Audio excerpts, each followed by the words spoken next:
Auditorio de Enlace Informativo, en esta ocasión como parte de nuestra sección Enlace Coparmex, en la que tenemos un vínculo precisamente con la Confederación Patronal de la República Mexicana y el Centro Empresarial de Mexicali. Bueno, nos encontramos en esta ocasión con el licenciado Reginaldo Esquer Félix, él es presidente de la Comisión Nacional Fiscal de Coparmex. Vamos a hablar de varios temas que involucran precisamente esta comisión, que vaya, los temas son amplios, son de trascendencia y de coyuntura actual, así que, licenciado, le agradezco que nos haya permitido, platicar con usted esta tarde. Encantado de estar con ustedes. Bien, en primera instancia, para que nuestra audiencia que nos sigue a través de redes sociales, a través de internet, conozca cuáles son las funciones, los objetivos de la Comisión Nacional Fiscal, ¿quiénes la integran?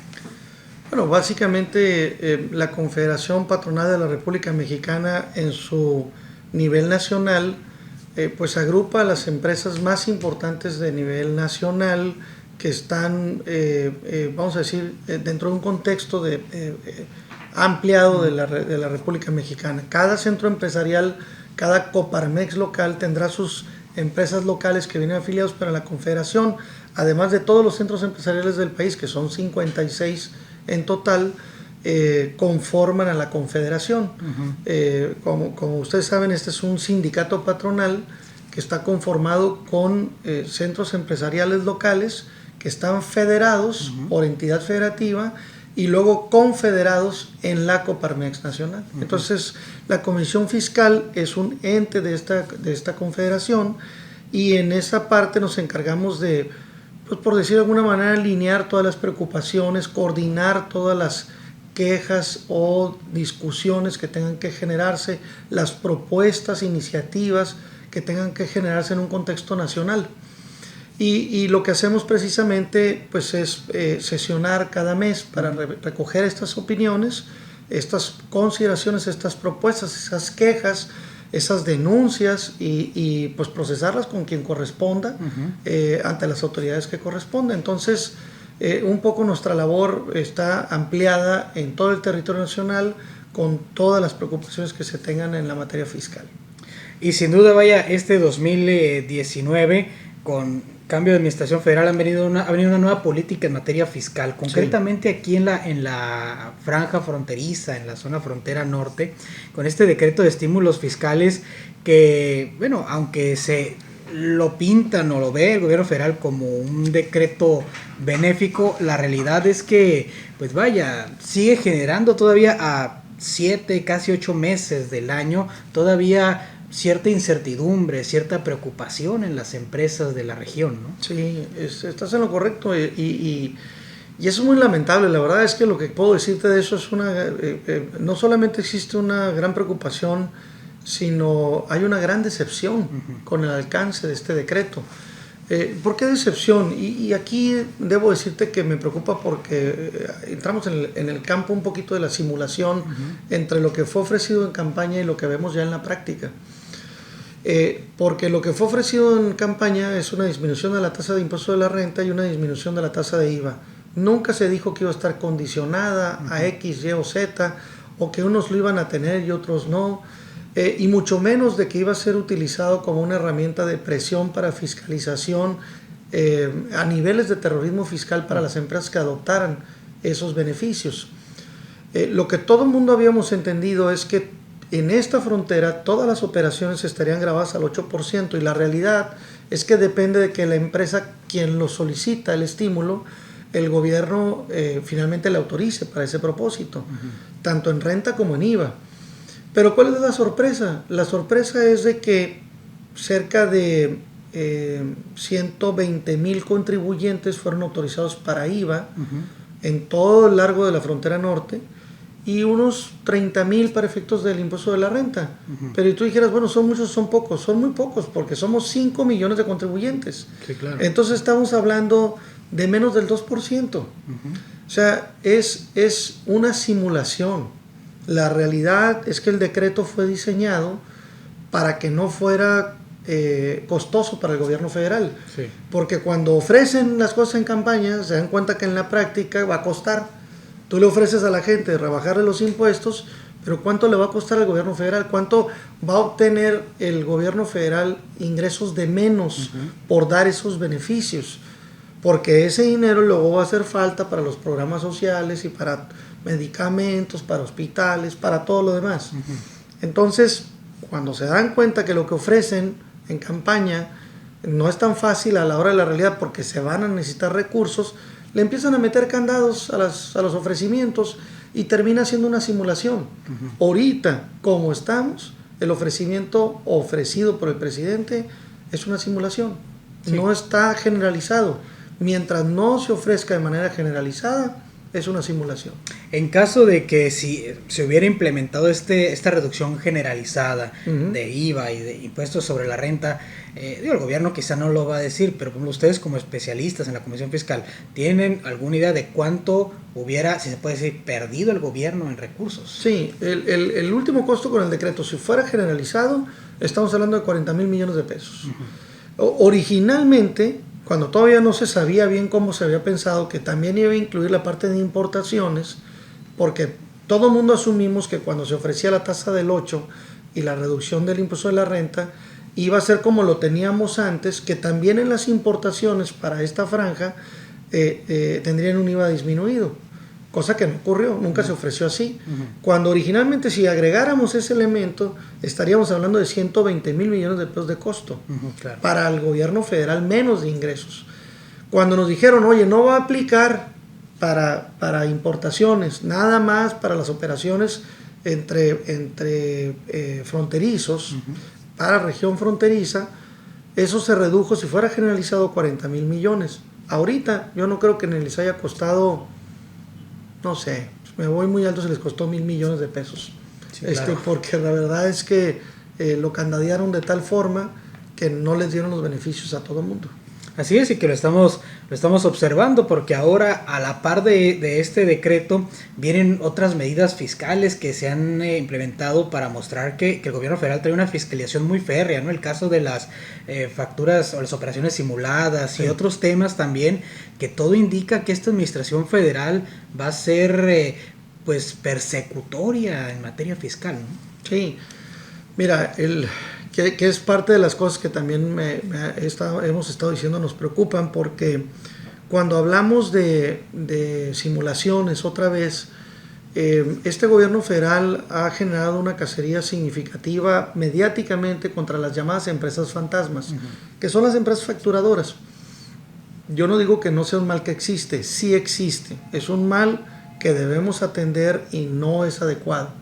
Sin embargo, el problema es que las medidas que toma el fisco las justifica en el marco del combate a las empresas fantasmas. Y entonces, ¿qué hace?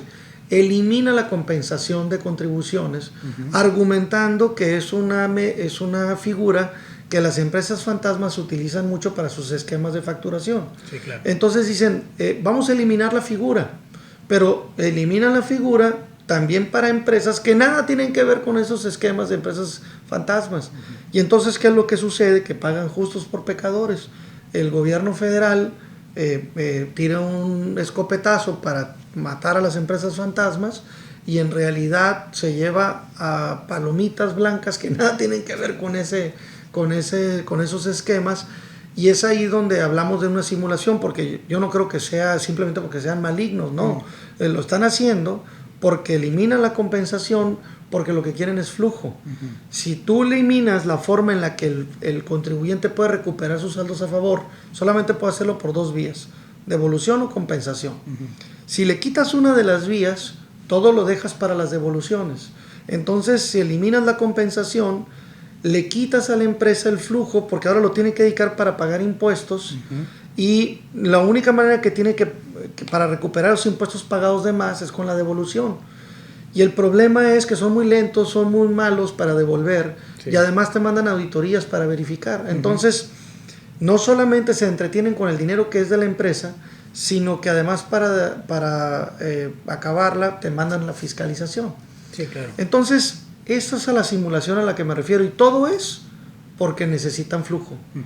Todo es porque, y aquí te va el dato importante, y eso es algo que es información de primera mano, es que si tú sumas lo que el año pasado, 2018, se daba hacia las empresas por compensaciones y devoluciones, y lo comparas con lo que hasta el primer cuatrimestre de este año se ha regresado por devoluciones, el gobierno federal ha regresado 60,000 millones de pesos menos por mes.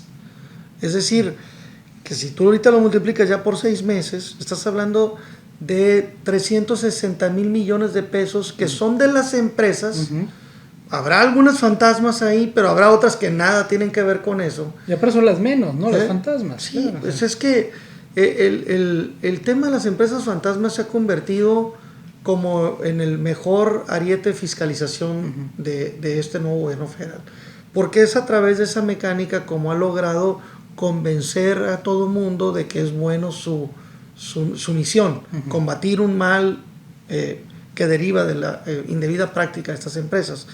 Pero con ello se está llevando entre los pies a las empresas normales y les está apretando el buche, y a las empresas se van a asfixiar porque una empresa micro, una empresa pequeña no puede aguantar 6 meses a que el gobierno federal se digna a regresarle sus saldos a favor. Sí, claro. Va a reventar, las están condenando a que las empresas mueran. Es un tema urgente que el gobierno federal todavía no lo está apreciando como urgente hasta que las empresas estén reventadas. O las van a obligar a la informalidad porque de alguna manera tienen que subsistir, o las va a obligar a reventar, a cerrar las fuentes de empleo, a cerrarle la generación de riqueza, simplemente porque no saben devolver rápido.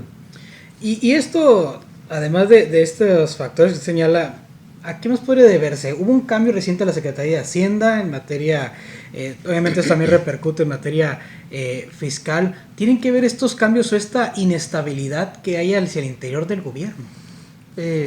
Yo creo que tiene que ver con las políticas públicas que este gobierno ha diseñado. ¿Por qué? Porque el problema que se tiene es que si tú desde una perspectiva filosófica me dices, oye, ¿qué tiene de malo que el gobierno federal haga un programa de atención a las personas de la tercera edad?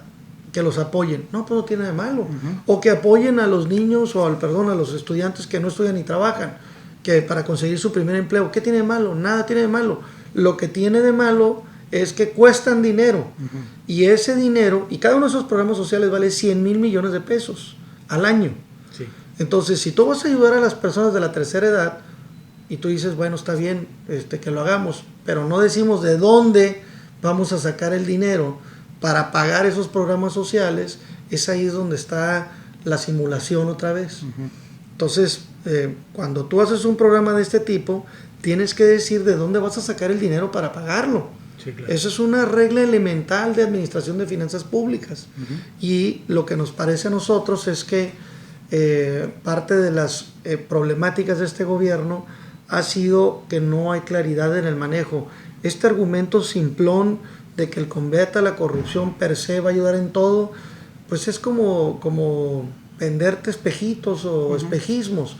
Tendríamos que ser muy claro qué tanto más está generándose de dinero o de dónde se va a sacar para pagar ese programa. Y entonces todo queda transparente, pero no está claro cuánto, aunque efectivamente, debo decirlo, este gobierno federal sí ha mejorado el tema del combate a corrupción. De acuerdo con la percepción de Coparmex, se ha mejorado en un 50% la percepción que tienen las empresas respecto al gobierno federal en materia de corrupción. O sea que sí ha habido beneficios en ese tema. Pero cuantificarlos es otro tema, y ver dónde vas a sacar ese dinero para pagar estos programas es otro tema.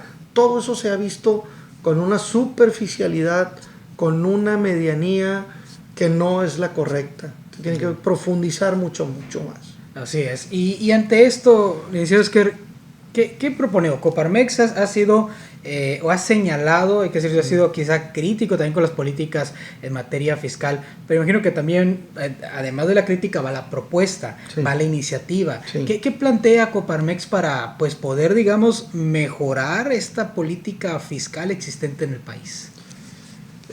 Nosotros, desde hace ya varios años, incluso cuando estaba esta pasada campaña presidencial, se les planteó a todos los candidatos a presidentes la idea de crear un consejo fiscal independiente. El Consejo Fiscal Independiente que se les propuso a todos los candidatos y a la hora presidente, hablando concretamente de él estuvo de acuerdo en la creación de este consejo. Y hemos estado desde que entró en ejercicio de funciones, tratado de cristalizar esta idea y vamos muy avanzados. Esperamos que antes de que acabe este año la logremos concretar. La idea es muy simple. La idea es que el gobierno federal históricamente ha sido el dueño de la verdad siempre. Es el único que diseña los presupuestos de ingresos y de egresos. Y lo que ocurre en la práctica es que, si bien es cierto, se aprueban por el legislativo, la realidad es que el gobierno en el poder, por el control que tiene de las cámaras, prácticamente se convierte en unos levantamanos. Sí. Todos. No estoy hablando de los que ha habido para atrás. Todos. Claro. Entonces, el gobierno federal propone, el legislativo lo aprueba, pero como siempre hay dominio del partido en el poder, entonces siempre se aprueban. Entonces, no hay un contraste. No hay nadie que les diga, oye, ¿sabes que este presupuesto de ingresos no está bien porque no estás tomando en consideración tales o cuales circunstancias, no estás tomando en cuenta algo del entorno internacional o aspectos que tienen que ver con el calentamiento global, no sé, N situación. Lo mismo ocurre con el presupuesto de egresos. Nadie hay que les diga, ellos son los dueños de la verdad y nadie más la conoce. Nadie más puede decir nada sobre él. La idea de crear este Consejo Fiscal Independiente es que exista un cuerpo de personas especialistas, autónomo, de los que no les gusta la 4T, así es. Que tenga presupuesto propio y capacidad de opinar de una manera profesional, independiente, y que le pueda decir al gobierno federal, oye, hay que tener cuidado con estos temas, preocúpate por generar estos gastos, ¿de dónde vas a sacar me preocupa el endeudamiento, cómo vamos a generar los pagos, en fin, el servicio de la deuda, todos los detalles que tienen que ver con este tema. Si hay un Consejo Fiscal Independiente, ayudaría a que hubiera equilibrio en las decisiones. No es el agua tibia ni el hilo negro, ¿no? Esto ya lo tienen los países desarrollados de todo el mundo. Claro. Tienen estos consejos fiscales. Y en la práctica lo que ocurre, aunque no son obligatorias para los gobiernos, porque ellos son los gobiernos electos y ellos son legalmente los que deben tomar las decisiones, pero en la práctica lo que ocurre en los países desarrollados es que ningún político se atreve a dar una opinión contraria a lo que un consejo especializado le está diciendo en materia de finanzas públicas, de cómo debe ingresar y gastar. Entonces, eso es lo que... aquí no hay miedos, pues nadie le tiene miedo a nadie, pues yo soy el omnipotente ahorita que puedo decidir, sí, claro. Y no hay nadie que me pueda decir que no. Y se ha visto, por ejemplo, ahorita recientemente con organismos como la Coneval y otros más, ¿no? Que por más que opinan, pues al final el que tiene la última palabra es el que define, ¿no? Así es un problema muy terrible. Es correcto. Muy bien, pues bueno, vaya, muy interesante este tema y sobre todo conocer la participación de la Comisión Fiscal Nacional de Coparmex y sobre todo estos señalamientos que hacen muy puntuales, porque la política fiscal es importante para, pues sobre todo que el gobierno obtenga sí sus ingresos para llevar a cabo sus programas sociales, pero también no olvidarse de las empresas y de los contribuyentes que son los que aportan al desarrollo del país. Y como lo comenta el licenciado, pues sigue viendo todavía ese desequilibrio, pues en ese sentido, afectando al contribuyente, afectando a la empresa. Yo por lo pronto quiero agradecerle que haya aceptado pues participar en esta segunda cápsula de Enlace Coparmex. ¿Algo más que desee agregar? Pues no, encantado de poder seguir ayudando, tratando de generar la conciencia necesaria para hacer los cambios que requerimos. La invitación permanente a la membresía de Coparmex de seguir participando en los programas que impulsamos y pues por mi conducto en los temas que sean de materia fiscal, que ya le agregamos también comercio exterior y aduanas y prevención de lavado de dinero, que forman parte de las competencias de esta comisión. Estaremos encantados de ayudarles. Por supuesto. Muchas gracias, licenciado. Muy bien, a la orden. Bien, y gracias a usted por seguirnos en esta segunda cápsula de Enlace Coparmex. La próxima semana siempre con un tema interesante que ofrece el Centro Empresarial de Mexicali. Muchas gracias.